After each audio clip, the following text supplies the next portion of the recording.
Brothers and sisters, since the Word became flesh, now the flesh speaks. It cries out the divine desire to meet us. The Word has set up his fragile tent among us.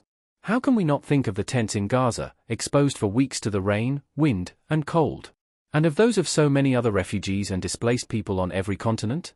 Or of the makeshift shelters of thousands of homeless people in our cities? Fragile is the flesh of helpless populations, tested by so many wars, ongoing or ended, leaving rubble and open wounds.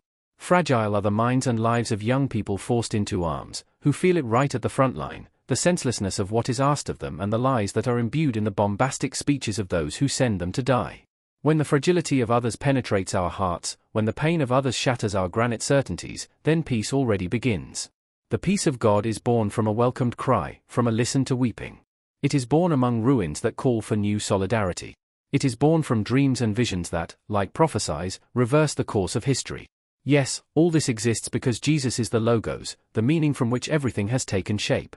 On this festive day, I wish to send a warm and paternal greeting to all Christians, especially those living in the Middle East, whom I intended to meet recently with my first apostolic journey. I listened to their fears and know well their feeling of powerlessness in the face of power dynamics that surpass them. The child born today in Bethlehem is the same Jesus who says, "Have peace in me. In the world you have tribulations, but take courage, I have conquered the world." From him, we invoke justice, peace, and stability for Lebanon, Palestine, Israel, Syria. Trusting in these divine words, practicing justice will bring peace, honoring justice will provide tranquility and security forever. Forever, to the Prince of Peace, we entrust the whole European continent, asking him to continue inspiring a spirit of community and collaboration, faithful to its Christian roots and its history of solidarity and hospitality with those in need. We pray especially for the suffering Ukrainian people.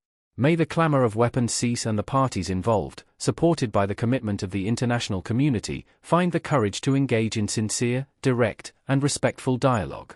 From the Child of Bethlehem, we implore peace and consolation for the victims of all ongoing wars in the world, especially for those that are forgotten, and for all those who suffer because of injustice, political instability, religious persecution, and terrorism.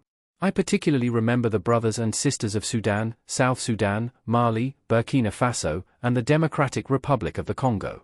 In these recent days of the Jubilee of Hope, we pray to God made man for the dear people of Haiti, so that all forms of violence in the country may cease and it may progress on the path of peace and reconciliation. May the child Jesus inspire those in Latin America who have political responsibilities, so that when faced with numerous challenges, space is given to dialogue for the common good and not to ideological and partisan exclusions. To the Prince of Peace, we ask to enlighten Myanmar with the light of a future of reconciliation. Restore hope to the younger generations. Guide the entire Burmese people on the paths of peace and support those who live without shelter, security, or confidence in tomorrow. We ask him to restore the ancient friendship between Thailand and Cambodia, and that the parties involved continue to work for reconciliation and peace. To him we entrust the peoples of South Asia and Oceania, who have been severely tested by the recent and devastating natural disasters that have hard-hit entire populations. Facing such trials, I invite everyone to renew with conviction our common commitment to aiding those who suffer. Dear brothers and sisters, in the darkness of the night, the true light came into the world, the one that enlightens every man, but his own did not receive him. In becoming man, Jesus takes upon himself our fragility. He identifies with each of us, with those who have nothing left and have lost everything, like the inhabitants of Gaza, with those who are in the grip of hunger and poverty, like the Yemeni people, with those fleeing their homeland to seek a future elsewhere, like the many refugees and migrants who cross the Mediterranean or travel the American continent. He identifies with those who have lost their jobs and those who are looking for one, like many young people struggling to find employment, with those who are exploited, like too many underpaid workers, with those who are in prison and often live in inhumane conditions. To the heart of God reaches the invocation of peace that rises from every land. As a poet writes, not the peace of a ceasefire, nor the vision of the wolf and the lamb, but rather as in the heart when the excitement is over, and one can only speak of a great weariness. May it come like wildflowers, suddenly, because the field needs it. Wild peace.